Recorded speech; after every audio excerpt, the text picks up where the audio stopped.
तहसीन पूनावाला मुझे लगता है बहुत समझदार इंसान है। जिस वक्त ये सवाल उठा था सीएए के साथ, उस वक्त प्रधानमंत्री ने कहा था कि इस वक्त एनआरसी नहीं हो रहा। ऑफ कोर्स कॉन्टेक्स्ट में आपको लेना पड़ेगा। ऐसा नहीं कभी कहा था कि जिंदगी में कभी नहीं होगा। जब समय ठीक होगा तो डिसाइड करेंगे, लेंगे। और अगर लेना चाह रहे हैं आप तो आप समर्थन दे दीजिए। आपने तो ये भी कहा था कि सीएए के बाद मुसलमानों को देश से निकाल दिया जाएगा। सीएए आया, कोई निकला नहीं, अब पाकिस्तानी निकाल रहे हैं तो भी आपके पेट में दर्द है। और ये दर्द क्यों है विवेक श्रीवास्तव? ये सिर्फ सॉफ्ट टारगेट्स हैं जिनको करने में सरकार को बड़ा मजा आ रहा है और हम इस समर्थन में नहीं है। हमारे वोट तक डाला हिंदुस्तान में और तभी हम वोटर लिस्ट के सैनिटाइजेशन की बात कर रहे थे तो आप लोग उठके थे दिल्ली इलेक्शन में, आप लोग उठकेंगे बंगाल इलेक्शन के अंदर। आपकी पार्टी ने कब भारतीय जो माइनॉरिटी पाकिस्तान के अंदर अगर इंसानियत है उसके लिए खड़े रहे? एक सीपीआई का लेटर दिखा दीजिए सीए के वक्त में अगर इंसानियत की बात हो गई। और ये हालत है एक्सटर्नल अफेयर मिनिस्ट्री की, मुफ्त की तनख्वाह ले रहे हैं तुम्हारे एम्बेसडर बैठे हुए और यहाँ तो बुढ़ी औरतों तुम्हारे एम्बेसडर आप कहाँ के नागरिक है मेरे भाई? विवेक श्रीवास्तव जी कहाँ के नागरिक हैं आप?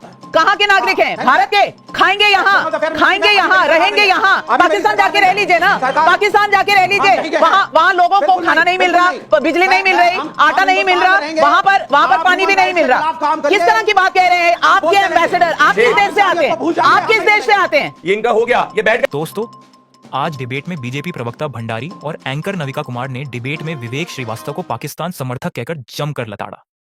विवेक ने पहलगाम में आतंकी गतिविधियों पर भारत को ही दोषी ठहराया, जिससे बहस गर्मा गई। गुस्से में उन्हें शो से निकाल दिया गया। विवेक रोते हुए शो छोड़कर चले गए।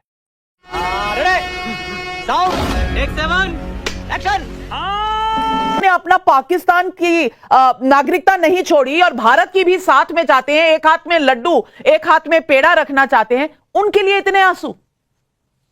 थैंक यू नाविका जी, आपके शो में मुझे शिरकत करने का मौका मिला। सवाल आपका मुझे ये लग रहा है कि विपक्ष कहीं ना कहीं गलत है। ठीक है, मान लेते विपक्ष गलत है, हम उसी से शुरू करते हैं। अब विपक्ष गलत है पिछले 6 साल में, क्योंकि आपने जिनका इंटरव्यू दिखाया उस नौजवान का जो कश्मीर में रहता है, वहां पर उसने वोट डाला और पाकिस्तान का नागरिक है। पिछले 6 साल में जम्मू एंड कश्मीर में एलजी का और केंद्र सरकार की हुकूमत चलती है। उसके अलावा पिछले 11 साल से यहाँ पर जो केंद्र में भाजपा की सरकार है और अन्य जगहों पर, क्योंकि कई जगहों से विजुअल्स आ रहे हैं, मैंने गुजरात के विजुअल्स पढ़े, वहां पे तो 20 साल से भाजपा की सरकार है। तो ये आधार कार्ड वाला जो जुमला दिया जाता है कि स्टेट गवर्नमेंट का है, वहां से हम पाकिस्तान के नागरिक निकाले, तो 20 साल से कौन सी सरकारें थी? तो क्या भाजपा पाकिस्तान के साथ इन्वॉल्व थी कि नागरिकों को अलाउ करी थी? सबसे पहली बात ये सवाल है। तो सवाल भाजपा से और केंद्र सरकार से पूछना चाहिए। दूसरा सवाल मैं आपसे पूछना चाहता हूं, विपक्ष गलत है, सब कुछ गलत है, हम उसको एक बेस मानते चलते। अब हम आगे के पूछते हैं कि जैसे प्रदीप भाई ने कहा इनमें से कुछ लोगों ने शायद इंफॉर्मेशन दी होगी, तो फिर हमारी जो इंटेलिजेंस एजेंसीज थी वो क्या करी थी? तो हमने माना कि एक फेलियर था हमारी ओर से। तो जब ये था, आज भी हमें नहीं पता कि लश्कर-ए-तोयबा का जो फ्रंट है टीआरएफ, इसमें हमला किया, इसमें किसने इंफॉर्मेशन दी? ये लोग हो सकते हैं। तो जब आपको पता है इमीडिएटली कि इतने पाकिस्तानी नागरिक भारत के अंदर है, उनको सेंसिटाइज किया क्यों नहीं किया गया? उन पर कोई हमने क्यों उन पर सर्विलेंस नहीं किया? क्यों नहीं देखा कि वो क्या कर रहे हैं? उन पर कोई इंटेलिजेंस रिपोर्ट क्यों नहीं थी? आज हम देख रहे हैं इन द डार्क। ये किसकी गलती है? मैं फिर से पूछ रहा हूं, पाकिस्तान का अगर गलतियों पर आप उतर ही आए हैं तहसीन पूनावाला, तो पूरा बयान सुन लेते उस नागरिक का। वो कह रहा था मैं 2008 में आया हूं, तो 2008 में किसकी सरकार थी मुझे नहीं पता। फिर आप कह रहे हैं विपक्ष की गलती। एक मिनट, आप कह रहे हैं विपक्ष की गलती। अब मैं तो नेशनल कॉन्फ्रेंस से सवाल पूछ रही थी। नेशनल कॉन्फ्रेंस विपक्ष में नहीं है, सत्ता पक्ष में है जम्मू कश्मीर में, और अभी चुनाव जीती है। आप भूल गए होंगे, हम नहीं भूले। तो सवाल आपके बहुत सारे हैं और सवाल से आप हटना भी बहुत चाहते हैं, लेकिन कुछ सवाल आपने सत्ता पक्ष से पूछे हैं जो सेंटर में सरकार है। प्रदीप भंडारी जी जवाब। नविका जी, ओसामा जो आया था कांग्रेस के समय, वो कांग्रेस का ही वोटर था। हम तो तब से कहते हुए आ रहे हैं कि देश भर में घुसपैठियों को कांग्रेस ने 70 साल में बैठाने का काम किया। इसका परमानेंट सोल्यूशन एनआरसी है। और तहसीन भाई, आज हमारे सिक्योरिटी फोर्सेस का अपमान मत करिए। शशि थरूर को सुनिए। आप और मैं अभी चैन से बैठे दिल्ली के अंदर, मुंबई के अंदर आपके समय के अंदर सीरियल ब्लास्ट हुआ करते थे, तो इसके लिए सिक्योरिटी फोर्सेस को क्रेडिट देना चाहिए। हमें नहीं पता कितने ऑपरेशंस आतंकवादियों के अनसक्सेसफुल होते हैं, परंतु एक बार अगर आतंकवादी सक्सेसफुल होता है उसके कारण हमारे सिक्योरिटी फोर्सेस का अपमान मत करिए। पहली बात। दूसरी बात, कितने सारे जम्मू कश्मीर के अंदर काम करने वाले सरकारी कर्मचारी जो पाकिस्तान की मुखबरी कर रहे थे, उनके खिलाफ कार्रवाई करी है एनआईए ने। ये आप भी जानते हैं, मैं भी जानता हूं। मैं एग्जांपल देना चाहता हूं। सीनियर असिस्टेंट था जम्मू कश्मीर के अंदर पीडब्ल्यूडी का जाहिर अब्बास, जो एक स्कूल टीचर था। 29 नवंबर 2024 को उसको टेरर सिंपैथाइजर केस के अंदर किया गया। तो इस देश के अंदर जो पाकिस्तान की मुखबरी कर रहे हैं तहसीन भाई, उसके खिलाफ हम एक्शन कर रहे हैं। क्या आप हमें एनआरसी में समर्थन करेंगे? क्या बंगाल की सरकार को बोलेंगे फेक आधार कार्ड बनाना बंद करें? आपको आज राष्ट्रहित की बात करनी चाहिए, दलित की नहीं। नाविका जी, राइट टू आंसर प्लीज। मैं 2 चीज कहना चाहूंगा नाविका जी। मैं प्रदीप भाई का बहुत सम्मान करता हूं, मेरे बहुत अच्छे भाई, लेकिन आज उनका एक वीडियो वायरल हुआ है। उन्होंने कहा कि कास्ट कॉन्स्पिरेसी, कास्ट सेंसिटिव, नहीं, वो भी गलत है। आपने जिस करना है मेरे वीडियो में नहीं करा, मेरे को राइट टू डिबेट। आप मेरी बात बोलिए ना प्लीज। आप वीडियो की बात कर रहे हैं, चलो बोलो प्लीज मेरी बात बोलिए। नहीं, ये वीडियो इस चैनल का नहीं है। नहीं, मैं ये साफ कर दूं कि ये वीडियो इस चैनल का नहीं है, तो इसलिए इस पर मैं कोई टिप्पणी और मैं कोई रिस्पॉन्सिबिलिटी भी नहीं लेती। टू स्पीक ना नाविका जी, आई एम आल्सो गेस्ट ना, उतना हमें मौका दीजिए। हर लाइन में हमें टोकेंगे तो नो पॉइंट ना, प्लीज हमें मौका दीजिए। नहीं, तहसीन पूनावाला जी, मेरी एज अ जर्नलिस्ट क्या ड्यूटी है वो मैं आपसे नहीं समझूंगी। अगर मुझे डिस्क्लेमर देना है कि ये वीडियो मैंने देखा नहीं है, मेरे चैनल का नहीं है, तो ये डिस्क्लेमर आपके कहने से पहले मैं दूंगी, आपके हिसाब से नहीं दूंगी। अब आप बोलिए। थैंक यू नाविका जी। अब क्या हो रहा है ना नाविका जी, प्रदीप भाई ने कहा कि देश के अंदर एनआरसी होना चाहिए। मैं मेन पॉइंट तो चला गया, बट मैं एनआरसी होना चाहिए, मैं भी इत्तेफाक रखता हूं, एनआरसी कीजिए। एनआरसी के खिलाफ टाइम्स नाउ की मैं आपको रिपोर्ट देता था, एक हमारे जो देश के सबसे बड़े नेता है उन्होंने कहा कि आप मुझ पे भरोसा कीजिए, एनआरसी नहीं हो रहा है, और वो है हमारे माननीय प्रधानमंत्री नरेंद्र मोदी जी। क्या वे देश के खिलाफ थे? ठीक उसी तरह जैसे कास्ट सेंसस एक ग्लोबल कॉन्स्पिरेसी था। मैं पूछा अब तहसीन पूनावाला मुझे लगता है बहुत समझदार इंसान है। जिस वक्त ये सवाल उठा था सीएए के साथ, उस वक्त प्रधानमंत्री ने कहा था कि इस वक्त एनआरसी नहीं हो रहा। ऑफ कोर्स कॉन्टेक्स्ट में आपको लेना पड़ेगा, ऐसा नहीं कभी कहा था कि जिंदगी में कभी नहीं होगा। जब समय ठीक होगा तो डिसाइड करेंगे, लेंगे। और अगर लेना चाह रहे हैं अब, तो आप समर्थन दे दीजिए। आपने तो यह भी कहा था कि सीएए के बाद मुसलमानों को देश से निकाल दिया जाएगा। सीएए आया, कोई निकला नहीं, अब पाकिस्तानी निकाल रहे हैं तो भी आपके पेट में दर्द है। और ये दर्द क्यों है विवेक श्रीवास्तव जी? कौन सा डॉक्टर बुलाऊं कि ये दर्द आपका चला जाए? ये पाकिस्तानी लोग हैं, ये पाकिस्तान के नागरिक हैं, वोट यहां करते हैं, क्या ये सही है? जी हाँ, इस दर्द का नाम है इंसानियत मैडम, जो नरेंद्र मोदी की सरकार में शायद हम भूलते चले जा रहे हैं। 80 साल की बूढ़ी औरत जिसके पास रोटी खाने को नहीं है, हस्बैंड मर चुका है, उसमें नरेंद्र मोदी को मुखबिरी दिख रही है। 5 साल के बच्चे, 3 साल के बच्चे, बेवा औरतें, ये सब वहां बॉर्डर पे इकट्ठे हो गए बिना खाना पानी के। इसमें आपको मुखबिर दिख रहे हैं। ये सिर्फ सॉफ्ट टारगेट्स हैं जिनको करने में सरकार को बड़ा मजा आ रहा है, और हम इस समर्थन में नहीं है।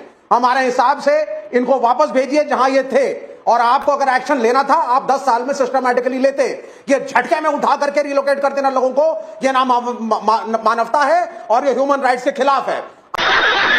आप दूसरी बात आप सुनिए, आप उसको टारगेट करिए जिसने आपको हर्ट किया है। एक भी आतंकी कैंप कहां पर है आपके पास इंफॉर्मेशन है ही नहीं। आप लीडर ऑफ अपोजिशन को कॉन्फिडेंस में लेते नहीं है, उनको टारगेट करने का आप प्लान नहीं बनाते। आप पानी की ट्रीटीज को वापस ले रहे हैं, उससे किसको फर्क पड़ने जा रहा है? पड़ रहा है, फर्क पड़ेगा, पड़ रहा है, चेनाब सूख रहा है।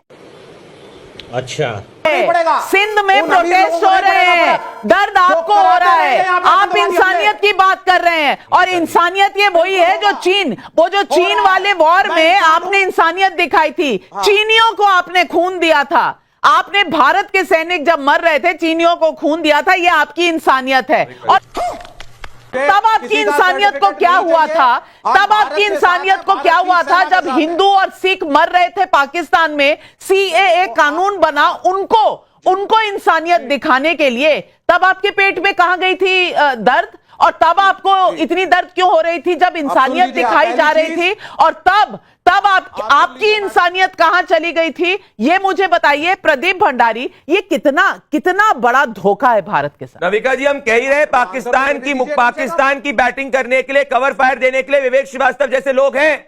चीटिंग करता है तो मुझे आप बताइए, इनमें से जितने भी लोगों के लिए विवेक श्रीवास्तव बैटिंग कर रहे हैं, क्या जब भारतीय हिंदुओं को आतंकवादियों ने मारा इनमें से कोई भी प्रोटेस्ट करने निकला?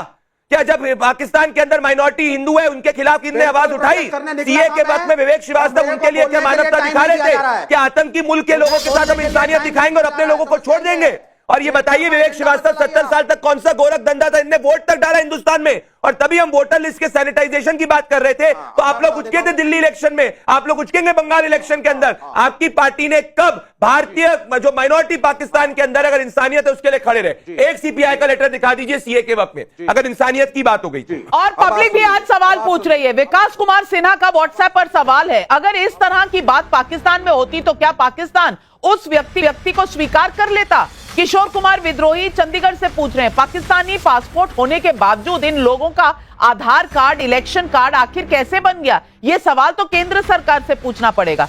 जवाब दीजिए प्रदीप भंडारी।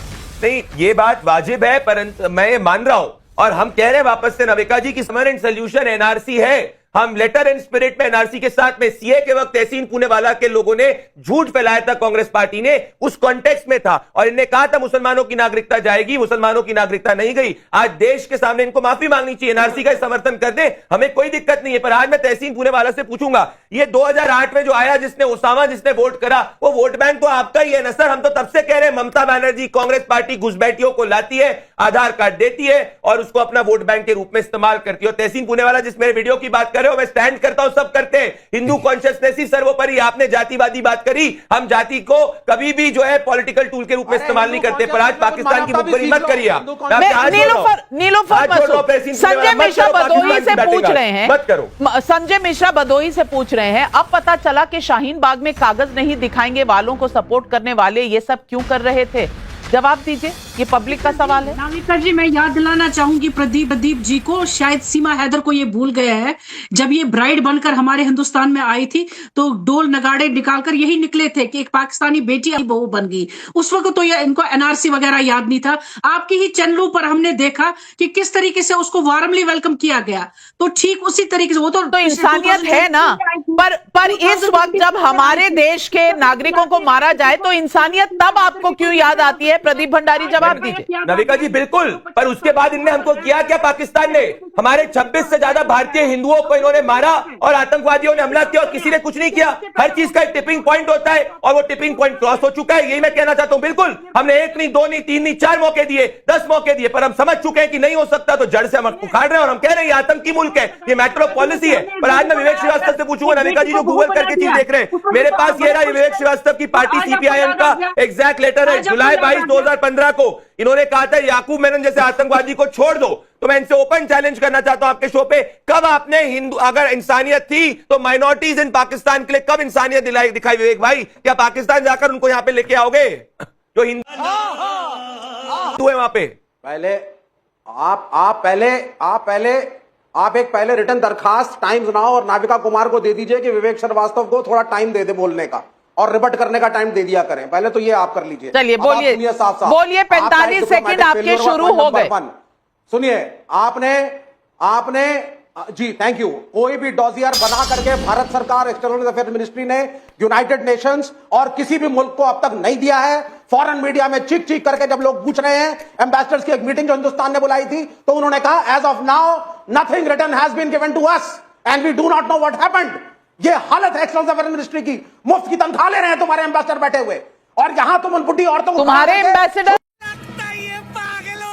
क्या मतलब? ये तुम्हारे एम्बेसडर ये पाकिस्तानी है। आप कहां के नागरिक हैं मेरे भाई? विवेक श्रीवास्तव जी कहां के नागरिक हैं? आप कहां के नागरिक हैं? भारत के? खाएंगे यहाँ, खाएंगे यहाँ, रहेंगे यहाँ। पाकिस्तान जाके रह लीजिए ना, पाकिस्तान जाके रह लीजिए। खत्म, बाय बाय, टाटा। वहां लोगों को खाना नहीं मिल रहा, बिजली नहीं मिल रही, आटा नहीं मिल रहा, वहां पर पानी भी नहीं मिल रहा। किस तरह की बात कह रहे हैं? आपके एम्बेसडर आप किस देश से आते हैं? आप किस देश से आते हैं? ये इनका हो गया, ये बैठ गए अंदर गद्दार जो बैठे हैं आपके शो के सामने। नविका जी, हमारे एम्बेसडर्स को तुम्हारे एम्बेसडर तुम्हारी तनख्वाह, मुझे लगा आसिफ मुनीर का प्रवक्ता बात कर रहा है। मुल्क ने भारत का समर्थन नहीं किया, ये पहली चीज है। अरे क्या बात कर रहे हो? किसी एक मुल्क ने पाकिस्तान का समर्थन नहीं किया है। हम नहीं देंगे डॉजियर किसी को भी। यूएन का इसमें कोई लेना देना नहीं है। भारत अपने आप निपटेगा पाकिस्तान से। नेहरू जी वाली गलती नहीं करनी हमें। तहसीन पूनावाला, तहसीन